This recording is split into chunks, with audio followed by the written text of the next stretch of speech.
Bismillahirrahmanirrahim. Assalamualaikum warahmatullahi wabarakatuh. Waalaikumsalam warahmatullahi wabarakatuh. Alhamdulillahilladzi hadana subul salam wa afhamana bi syari'atin nabiyil karim. Asyhadu an la ilaha illallah wahdahu la syarika lah wa asyhadu anna sayyidana Muhammadan abduhu wa rasuluhu la nabiyya ba'dah. Rabbi shrah li sadri wa yassir li amri wahlul 'uqdatam min lisani yafqahu qawli. Para hadirin, para jemaah yang dirahmati Allah, alhamdulillah kita bisa kembali duduk dalam majelis ilmu pada pagi hari ini. Di kesempatan hari ini kita bahas fikih i'tikaf, gitu ya. Banyak polemik yang ada di sekitar kita. Di antaranya masalah biasanya terjadi dilema. Di 10 akhir daripada bulan Ramadan, ada di antara kita yang masih terikat dengan jam-jam kerja, gitu ya, jam kantor, sehingga sudah berniat i'tikaf 10 hari tapi terpotong dengan harus berangkat ke kantor misalkan, atau ya harus istirahat, harus pulang ke rumah gitu. Nah, itu bagaimana i'tikafnya? Apakah i'tikaf seperti itu sah atau tidak, atau batal?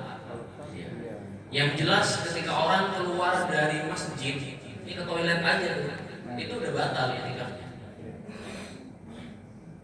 Cuman yang menjadi pertanyaan adalah, apakah ketika i'tikaf itu batal, lalu kemudian batal juga pahala seorang?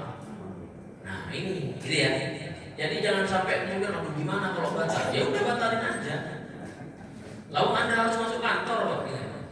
Anda harus ke toilet, Anda harus apa misalkan dia security shift pagi gitu ya, ya harus keluar, itu hak orang, itu ada kewajiban manusia di sana.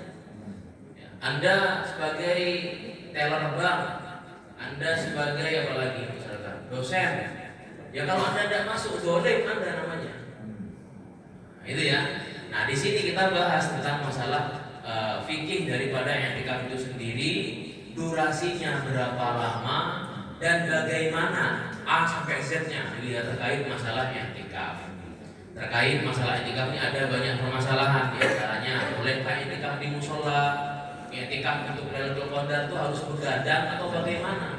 Karena dalam hadisnya kan Nabi menghidupkan malam-malamnya, gitu ya. Kalau masuk 10 akhir dari Ramadan, Nabi itu syadda mi'zarahu, mengencangkan sarungnya. Untuk apa? Untuk ibadah, biar lebih ekstra.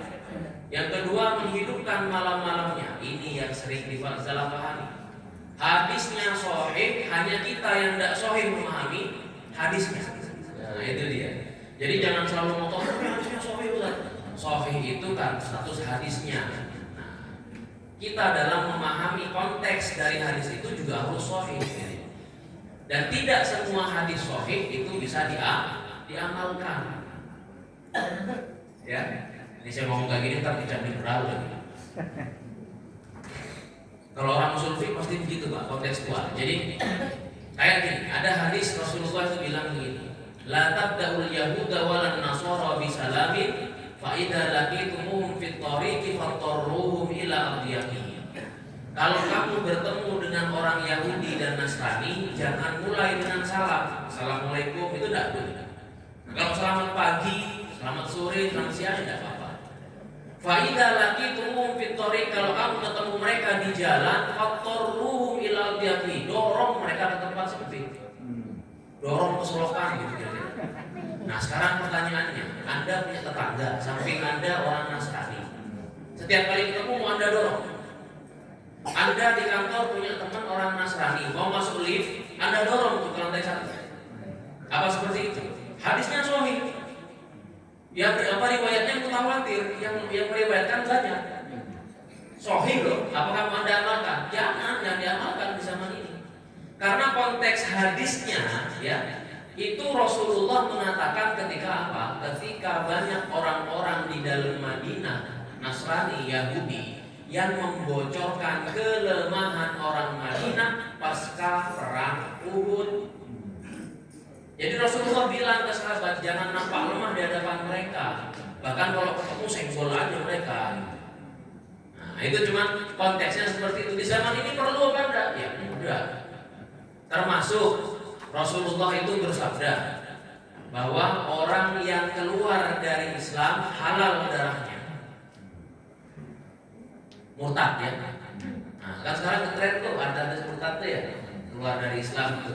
Siapa misalkan? LS misalkan. Nah, apakah yang seperti itu halal darahnya? Ayo, gimana dong? Harusnya sahih Ustaz. Mutawatir itu. Lihat, Rasulullah mengucapkan itu sebagai konteksnya sebagai kapasitas beliau sebagai kepala negara. Ya, sebagai kepala negara. Dan di zaman itu yang dimaksudkan dengan konteks Islam itu adalah konteks secara menyeluruh, yaitu kenegaraan. Nah, ceritanya orang kalau keluar dari Islam maka keluar juga dari darul Islam, dari negara Islam. Dia akan seperti para munafikin ya, kaum munafik yang ada di zaman itu yang keluar dari peperangan itu akan justru membahayakan stabilitas pertahanan negara. Di zaman itu orang yang keluar dari Islam sudah pasti akan keluar dari Madinah. Dan mereka berbahaya tuh mulutnya. Mereka akan bilang di Madinah itu titik kelemahannya di sini, di sini, di sini. Beneran terjadi. Konteks perangnya seperti apa terjadi, kalah waktu Uhud kan gitu. Maka Rasulullah dengan tegas mengatakan yang keluar dari Madinah dan keluar dari Islam maka halal darahnya. Artinya kalau ada orang keluar dari Islam lalu keluarnya dia dari Islam itu mempengaruhi stabilitas keamanan, mempengaruhi orang-orang lain untuk bisa keluar juga sebagaimana dia, dan itu membahayakan gitu ya, maka dalam hal ini halal darahnya. Tapi siapa yang mengeksekusi? Bukan sembarang orang, ya hakim yang sah dari negara itu. Nah, gitu ya. Artinya di Indonesia ya tidak sah diterapkan, tidak bisa. Karena kenapa? Dia keluar nggak ada pengaruh, maka kita tetap makan, tetap Islam, gitu kan? Tetap stabil aja pertahanan negara, nggak ada urusan dengan itu. Maka konteks yang seperti ini harus dipahami dalam hadis-hadis fikih, ayat-ayat hukum, gitu ya. Nah, harus dikorelasikan, gitu. Termasuk ini ya, wanita haid kan nggak bisa iktikaf. Apakah lantas kemudian wanita-wanita yang haid, yang nifas itu tidak bisa mendapatkan Lailatul Qadar, gitu ya? Termasuk kita yang terikat dengan jam kantor sampai tanggal 28 kan ya baru cuti bersama ya. Nah, itu gimana dong dapat Lailatul Qadarnya kalau tidak bisa iktikaf? Baik, kita pahami dulu bersama tentang iktikaf itu apa. yakni al-lubthu fil masjid ala sifatin makhsusah fi niyatin makhsusah. Berdiam sejenak di masjid dengan niat khusus, niatnya iktikaf. Ya, niatnya iktikaf. Maka kalau sudah berniat iktikaf sudah sah, apalagi di masjid. Jadi jenengan ini sekarang tidak harus malu gitu. Dari sekarang ini niat iktikaf sudah sah, dapat pahala iktikaf. Mau dicoba? Nawaitu. Ikutin saya. Nawaitu al-i'tikafa fi hadzal masjid ma dumtu ana fihi lillahi ta'ala. Anda sudah niat i'tikaf. Saya niat i'tikaf di masjid ini selama saya berada di dalamnya lillahi ta'ala. Ya, itu sudah i'tikaf. Nanti Anda keluar dari sini batal i'tikafnya. Tapi bukan berarti ketika batal i'tikaf batal pahalanya. Tidak seperti sholat, Pak. Ya, kalau sholat itu kita batalkan ya batal juga pahalanya. Tapi kalau i'tikaf tidak, tadi sudah dikantongin itu pahalanya, gitu ya. Jadi jangan merasa salah, dosa, tidak ada sampai dosa. I'tikaf itu sunnah, gitu ya. Maka di sini dikatakan dalam kitab-kitab fikih itu dikatakan dia itu masyru', ya. Jadi wa huwa sunnatun mu'akkadatun yanbaghi al-i'tina' biha, ya. Wa yustahabbu fi jamil awqat wa fil 'ashril awakhir min Ramadan. Yang paling mustahab itu adalah ketika dilaksanakan di 10 akhir daripada bulan Ramadan. Nah, pertanyaannya 10 akhirnya itu apakah 10 hari berturut-turut di masjid terus? Gitu ya. Nah ini kalau zaman dulu mungkin iya konteksnya adalah para sahabat kan tidak ada yang kerja di apa namanya, kerja di bank, yang kerja di apa lagi, samsat itu kan tidak ada, yang pelayanan publik kan tidak ada, zaman dulu tidak ada. Makanya wajar saja sahabat tuh ya ketika 10 akhir benar-benar dagangannya ditinggal, udah benar-benar di masjid, dikirim makanan sama istrinya gitu ya. Nah zaman sekarang tidak bisa seperti itu, dipecat Anda kan gitu ya. Maka kita pahami lagi nih bagaimana sebenarnya i'tikaf itu gitu ya. Jadi kalau rukunnya pertama adanya niat, yang kedua berdiam di masjid. Berdiamnya berapa lama nanti kita bahas. Mu'takif itu Anda semua yang mau i'tikaf. Syaratnya muslim, akil, ya berakal, suci dari hadas besar. 3 itu saja. Suci dari hadas besar. Artinya wanita haid, nifas, laki-laki yang junub tidak boleh i'tikaf di masjid. Maka dalam Al-Quran kan dikatakan itu, ya wala tubashiruhunna wa antum 'akifuna fil masajid. Janganlah kau bergaul dengan istrimu sementara dalam kondisi i'tikaf. Kok bisa turun ayat itu? Kenapa, Pak? Jadi zaman dulu, Pak, di zaman Rasulullah itu masjid itu kalau orang-orang i'tikaf itu dibikin sekat-sekat. Nah, kan banyak tiang, dibikin sekat pojok sana keluarga Pak Firman, sekat sini keluarga Pak Herman, sini keluarga Pak Reza, sana keluarga Pak siapa gitu. Sekat-sekat dibikin sekat begitu. Nah, akhirnya ada yang dalam sekat itu cuma berdua tuh suami istri. Terjadilah hubungan suami istri dalam masjid, turunlah ayat itu gitu ya. Maka ketika i'tikaf sekalipun bersama keluarga, ya jangan melakukan itu. Haram hukumnya, karena itu bisa membatalkan itu. Sebenarnya ada besar. Ada besar itu tidak boleh masuk ke masjid gitu ya. Kemudian tempat i'tikafnya. Baik. Terkait hadis-hadisnya, dalilnya saya rasa sudah tahu semuanya, kita persingkat saja ya. Nanti biar berjalan di tanya jawab saja gitu ya. Kemudian batasan waktunya di dalam fiqh sunnah Syekh Sabi itu dikatakan wal i'tikaful mustahabbu laisa lahu waqtun muhaddadun. Tidak ada waktu yang dibatasi gitu ya, mutlak. Yang penting berdiam di masjid niat menetap sementara, baik dalam waktu yang lama atau yang sebentar. Nah, maka durasinya dalam hal ini para ulama berbeda pendapat. Maliki mengatakan 3 hari minimal. 3 hari itu ya artinya maghrib subuh 3 kali. Itu 3 hari namanya, gitu ya. Maghrib ketemu maghrib udah 1, maghrib ketemu maghrib 2, maghrib ketemu maghrib 3, gitu ya. Minimal 10 hari ini kata Ibnu Qasim. Kemudian mazhab Syafi'i, Hanafi, Hambali, jumhur mengatakan sa'atan fil masjidi, sejenak saja berada di masjid dengan durasi orang tumakninah. Tumakninah itu seperti apa? Coba durasi minimal tumakninah apa? Perkataan Subhanallah. Maka dalam sujud, dalam ruku kita akan baca tasbih. Durasinya 1 kali tasbih saja itu sudah tumakninah, Bapak Ibu. Nah, guru ngaji kita ngajarin kita baca tasbihnya berapa? 3 kali lah. Subhana rabbiyal a'la wa bihamdi, atau subhana rabbiyal a'la, subhana rabbiyal a'la, subhana rabbiyal a'la, atau bihamdi 3 kali juga.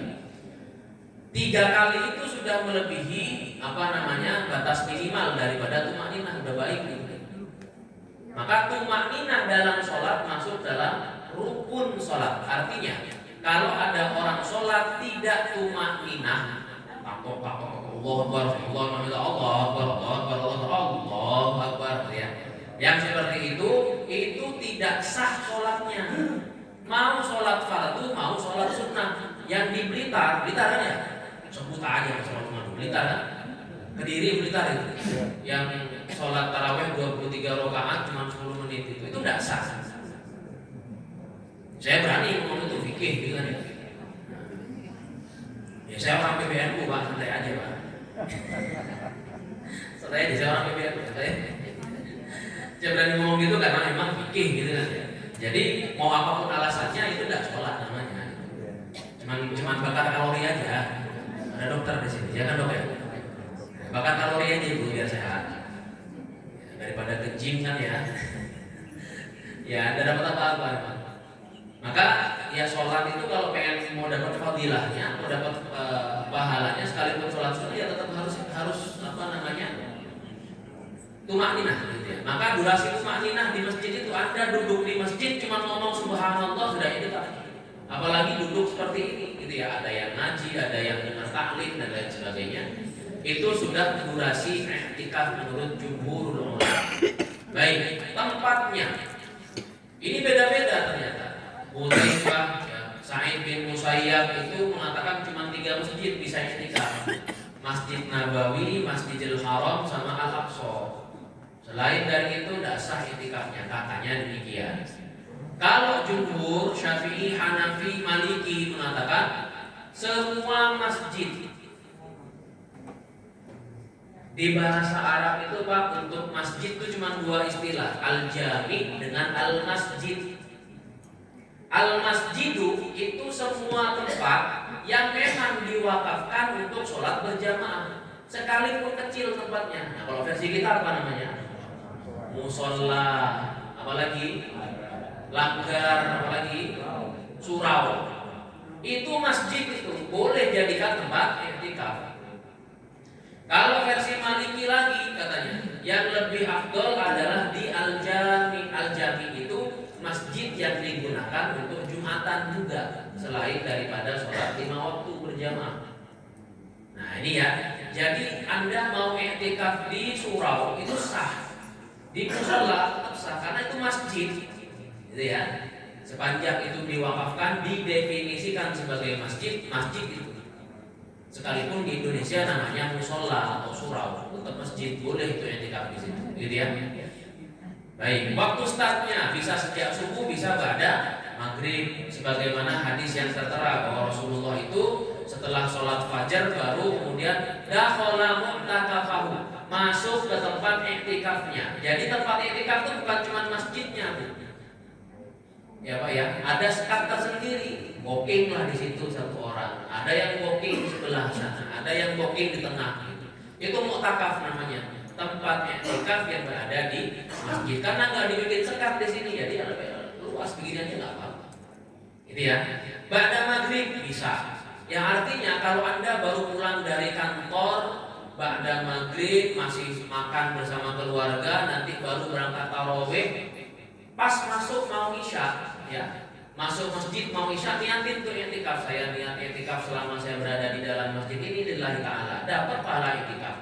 Sudah sholat tarawih, kemudian berdiam sejenak, zikir, ada sholat lagi dan lain sebagainya, ngaji, menghatamkan 2 juz, 3 juz, lalu pulang. Itu sudah sah i'tikafnya. Tapi batal.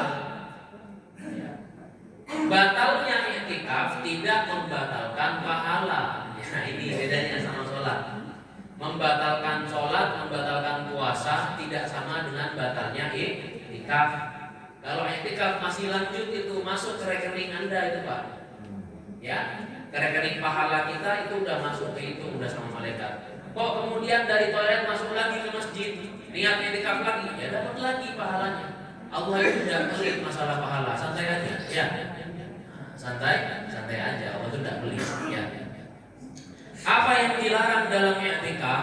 Ya, diharamkan bagi mu'takif yang dilarang itu apa? Jima dan yang merangsangnya, baik itu sentuhan dengan syahwat dan lain sebagainya, itu diharamkan gitu ya. Baik. Kemudian ini yang membatalkan jima, keluar masjid, keluar dari masjid. Nah itu tadi ada ibu keluar dari masjid, itu batal i'tikafnya. Tinggal nanti habis dari toilet masuk lagi, niat lagi, jadi lagi i'tikaf, gitu ya. Jadi tidak serumit yang kita bayangkan, waduh saya kalau keluar nanti gimana ya, itu saya banget. Apanya? Gitu. Tinggal masuk lagi aja dan niat lagi, gitu ya. Nah, keluar masjid kemudian murtad. Lah kalau murtad bukan cuma pahala i'tikafnya yang habis Pak. Semua pahala yang dikumpulkan dari usia balik sampai sekarang ya habis semuanya. Kemudian orang hilang akal, haid dan nifas. Kok tengah-tengah i'tikaf keluar haid? Ya. Ada yang haid, maka dalam hal ini batalkan dia keluar, karena percuma juga menetap di masjid. Itu itu sudah diharamkan ya. Baik. Nah, bagaimana dengan i'tikafnya wanita? I'tikafnya wanita itu para hadirin kan memang ada hadis ya. Hadisnya itu khairu masajidin nisa'i qa'ru buyutihinna. Sebaik-baik masjid bagi para wanita adalah ruangan tersendiri di rumah-rumah mereka. Begitu kan? Apakah ini bermakna bahwa wanita tidak boleh ke masjid untuk i'tikaf? Karena masjidnya wanita itu di mana, Bu? Di rumah kan ya. Nah, ini ada yang belum menikah, ibu-ibu, mbak-mbak di sini. Kalau ada yang belum menikah, nanti kalau misalkan ada laki-laki datang melamar, saya pengen melamar, nanti maharnya seperangkat alat sholat ya. Nah, kalau seperangkat alat sholat itu plus rumah. Karena kenapa? Di sini hadisnya ini. Ya, sebaik-baik masjid bagi wanita adalah rumahnya. Oh, berarti iya, terima aja itu, Bu, karena dapat rumah ibu nanti. Tapi masalahnya cuma dikasih bukan nasi. Nah, di sini ya hadis ini seperti yang saya katakan tadi, memahami dalil itu tidak boleh tekstual. Rasul mengatakan sebaik-baik masjid bagi wanita adalah rumah mereka. Kenapa demikian? Di era itu ya banyak catcalling. Catcalling itu kan ya, Pak? Ya, baik itu catcalling. Sweet gitu ya. Nah, itu digitu-gitu, digoda-goda gitu ya. Terus ada pelecehan seksual, itu sering terjadi. Ya mungkin di zaman itu kan nggak ada penerangan, lampu-lampu penerangan jalan kayak sekarang kan nggak ada.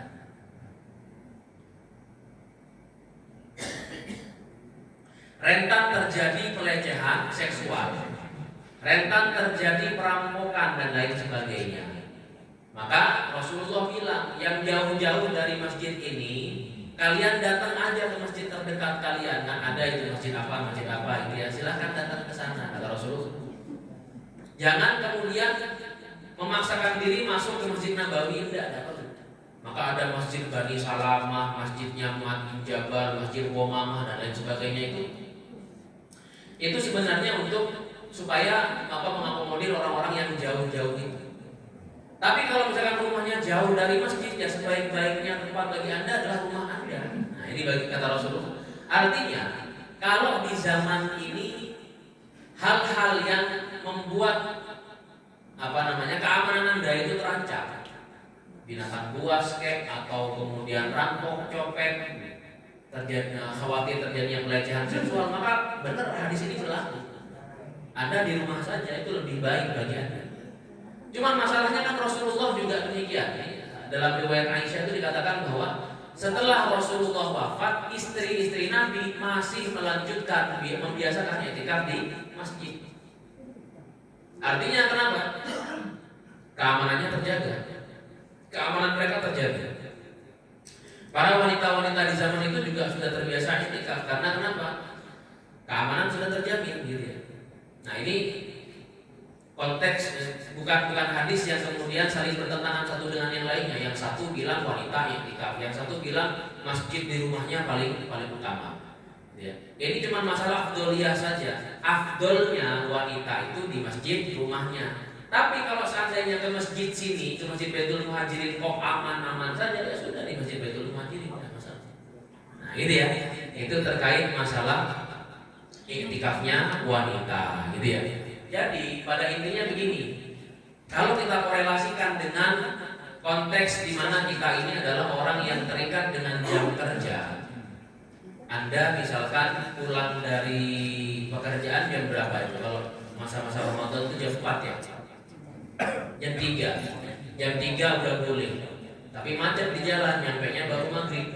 Misalkan. Berbuka Anda di rumah bersama keluarga. Habis itu berangkat bareng keluarga, ayo kita i'tikaf di masjid yuk bareng. Saya kan juga demikian ya. Justru saya pulang ke rumah itu lebih seringnya kalau Ramadan ya pada tarawih 9:30 baru nyampe rumah saya. Dan 9:30 itu sudah ditunggu sama keluarga saya, baru berangkat ke masjid yang dekat rumah Al-Kautsar, namanya cuma jalan kaki aja. Nah, itu boleh. I'tikafnya berapa lama? 1,5 jam, enggak apa-apa, 2 jam, pokoknya kuat aja. Yang penting besok masuk kantor jangan sampai kemudian apa? Tidak mau melayani publik, tidak mau untuk menservis haknya orang. Nah, itu kedzaliman namanya. Alasannya saya semalam iktikaf. Kenapa performa kerja Anda menurun, kata bosnya? Terus dia bilang saya semalam iktikaf Pak, ibadah. Oh, salah. Itu kedzaliman. Anda telah menjadikan alasan ibadah untuk membuat kedzaliman yang baru, tidak boleh. Ya. Maka ada seorang sahabat bernama Abu Darda. Abu Darda ini doyan iktikaf juga. Saking doyannya dia iktikaf sampai kesehatannya menurun. Kemudian istrinya itu tidak dilayani, tidak dinafkahi.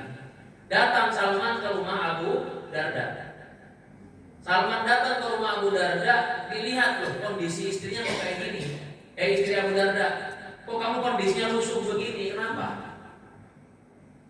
Kata istrinya, iya, skincare-nya udah habis. Nggak ada skincare zaman itu ya.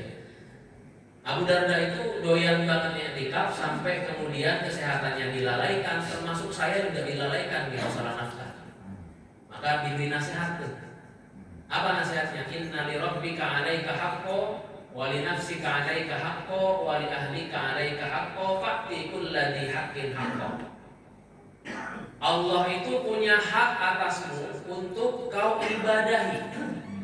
Gitu ya. Dan badanmu punya hak atasmu untuk kau jaga kesehatannya, kau berikan hak istirahatnya.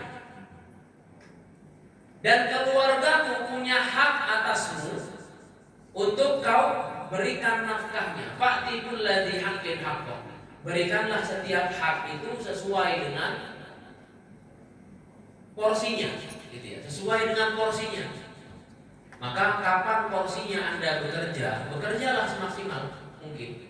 Kapan porsinya Anda ibadah, ibadahlah. Kapan porsinya Anda melayani publik, ya, yang menjadi pekerjaan Anda dan itu haknya publik, maka Anda harus datang dengan itu, dengan maksimal. Jangan sampai kemudian alasan begadang, padahal Rasul tidak begadang. Ketika dalam hadis dikatakan bahwa Rasulullah itu syadda izarahu, mengencangkan sarungnya. Wa ahya lailahu, menghidupkan malam-malamnya. Menghidupkan malam-malam versi Rasulullah itu bukan begadang sepanjang malam, Bapak Ibu sekalian. Keliru itu. Harus ada porsi istirahat. Siapa panitia iktikaf di sini ada? Ya, panitia iktikaf bikin acaranya jangan sampai malam-malam banget. Berikan waktu istirahat.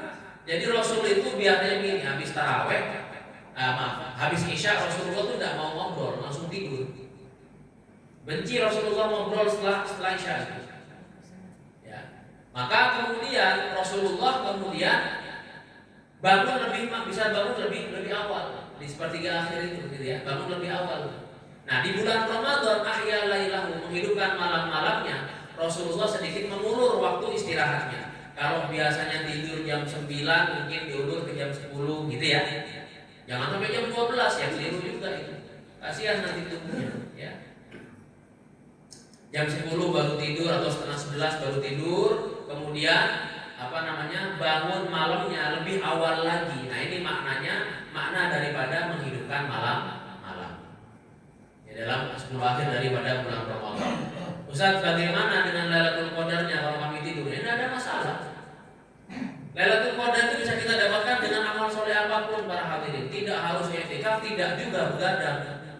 Anda berzikir dapat Lailatul Qadar. Bahkan Rasul itu bilang apa? Seminim-minimnya orang itu sholat isya berjamaah itu ya tarawih lah sekalian, jangan nanggung. Ya, sekaligus sama tarawihnya gitu lah kira-kira. Dapat tuh Lailatul Qadar gitu. Ya.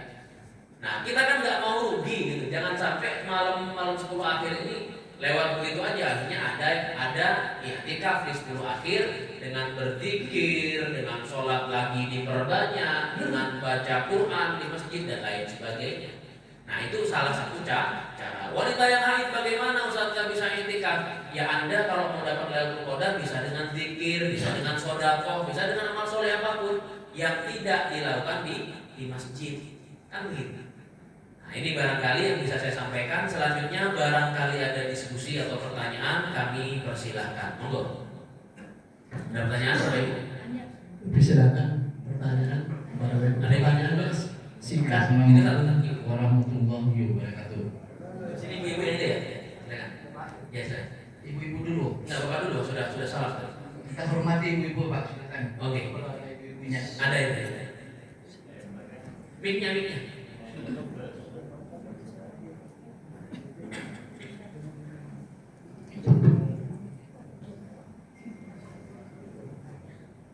Bismillahirrahmanirrahim.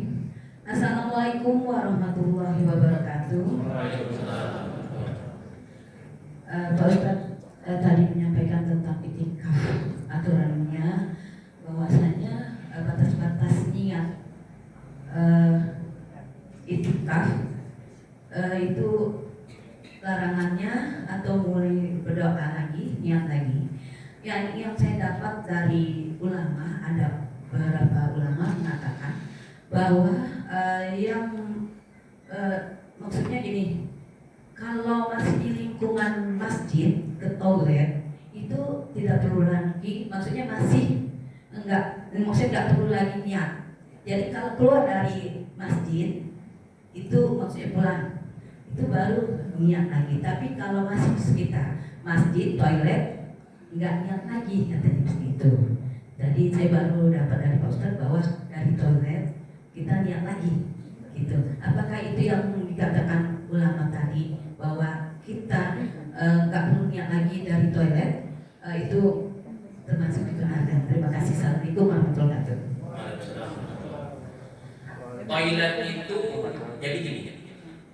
Yang dikatakan i'tikaf itu kan al-lubthu fil masjid, menetap di dalam masjid. Sekarang definisikan masjid itu apa? Masjid itu adalah area yang digunakan oleh khalayak umum, disepakati tempat itu untuk tempat sujud, tempat sholat. Toilet tidak masuk dalam kategori itu, sekalipun di area masjid. Sekalipun di area masjid, dia bukan masjid, karena tidak ada yang sholat di situ. Artinya Anda keluar dari sini untuk hajat Anda. Kalau dalam kitab-kitab fikih nanti dikatakan li hajati nafsihi fayajuzul inqita'u 'anil i'tikaf. Kalau Anda keluar dari sini untuk hajat Anda, ke toilet, hajat Anda mau ngambil makanan yang sebelah sana karena drivernya perempuan barangkali tidak bisa masuk ke masjid, ya silahkan. Karena kan tidak boleh ada transaksi di masjid toh. Maka Anda keluar itu diperbolehkan. Tapi Anda keluar itu sudah membatalkan i'tikaf. Gitu ya. Nah, itu kalau yang saya pahami. Ya Allah alam, kalau yang Ustaz tadi yang lain mungkin memahami dengan pemahaman yang berbeda, karena definisi masjid itu bukan seluruh bagian masjid, tapi tempat yang disepakati untuk sholat, gitu ya. Yang artinya di sini di luar masjid itu ada lapangan futsal, itu areanya masjid. Apakah kalau main futsal di situ masih i'tikaf? Tidak i'tikaf, karena sudah bukan tempat sujud lagi di situ. Termasuk ya toilet, itu yang saya pahami. Artinya ya kalau ada yang berpendapat berbeda, ya maklum, ya namanya juga ijtihad gitu ya, diperbolehkan. Barangkali menurut pendapat itu ya tidak masalah. Tapi untuk kehati-hatian, kalau menurut saya diperbarui niatnya. Masuk itu langsung diniatkan lagi. Demikian Allah a'lam bishawab.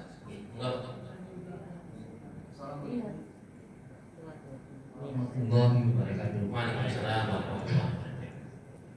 Pertama, kami mengucapkan terima kasih jamaah Baitul Muhajirin dengan kehadiran Pak Ustadz Firman di masjid.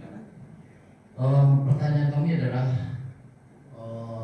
tadi sempat dijelaskan tentang tempat i'tikaf tadi adalah masjid, tempat dilaksanakan sholat Jumat.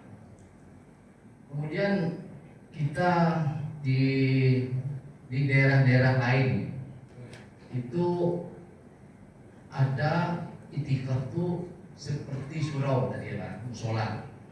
Kita sebut aja lah di Minangkabau ya. Padahal kalau surau atau musola di sana tidak dilakukan sholat Jumat. Nah, tadi Ustaz kita cuma mengajar aja bahasa. Kemudian tentang adakah hal-hal lain yang seperti Ustaz sampaikan tadi 5 syarat untuk kalian dilakukan untuk i'tikaf? Apakah seperti ketiduran di saat ketika kemudian mungkin potong kuku barangkali Ustaz. Nah, apa itu salah satu juga bahwa itu tidak diulang lagi di kami. Terima kasih. Assalamualaikum warahmatullahi wabarakatuh. Waalaikumsalam warahmatullahi wabarakatuh. Ini Pak, kalau menurut Syafi'i, Hanafi, Maliki, jumhur ulama mengatakan semua masjid boleh jadi tempat i'tikaf. Kalau tadi saya katakan bahwa di Indonesia ini ada beragam istilah. Pertama masjid, yang kedua masjid jami, ketiga musola. Itu kalau dalam bahasa Arab masjid semua Pak.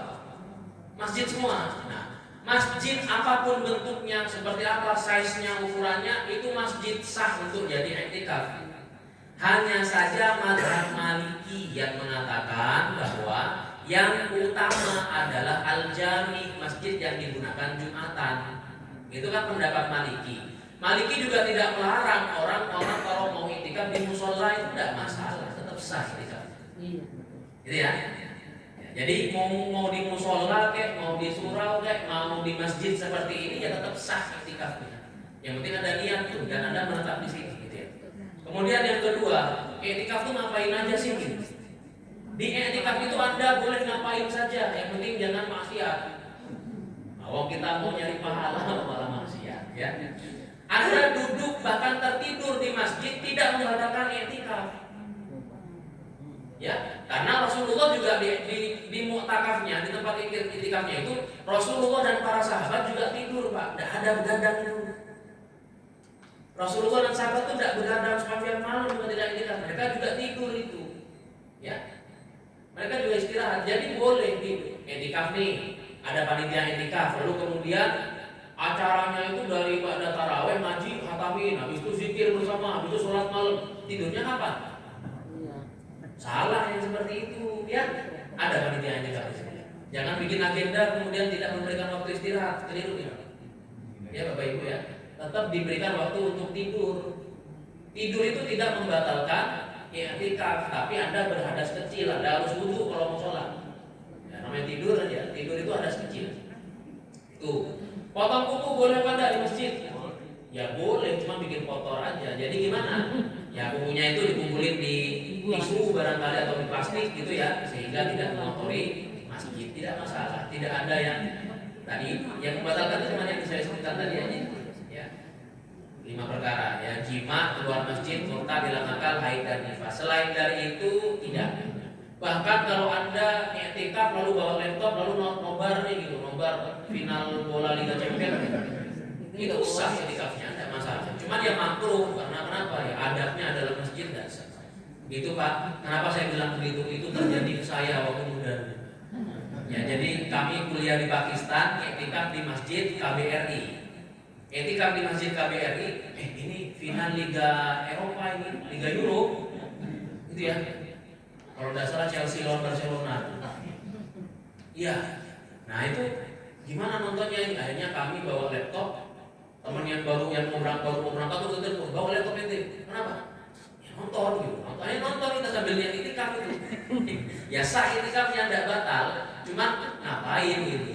Ya waktu kita niatnya mau zikir, ini kok malah nonton bola. Mending keluar aja gitu ya. Tidak menghargai masjid. Nah ini saya tobat tuh. Karena tobat jadi ustaz sekarang. Ya, demikian. Mohon maaf bisawab. Lagi, para hadirin, oke, Ibu silakan. Satu penanya Ibu sama Bapak di sini saja. Ibu dulu Pak, yang di situ Pak.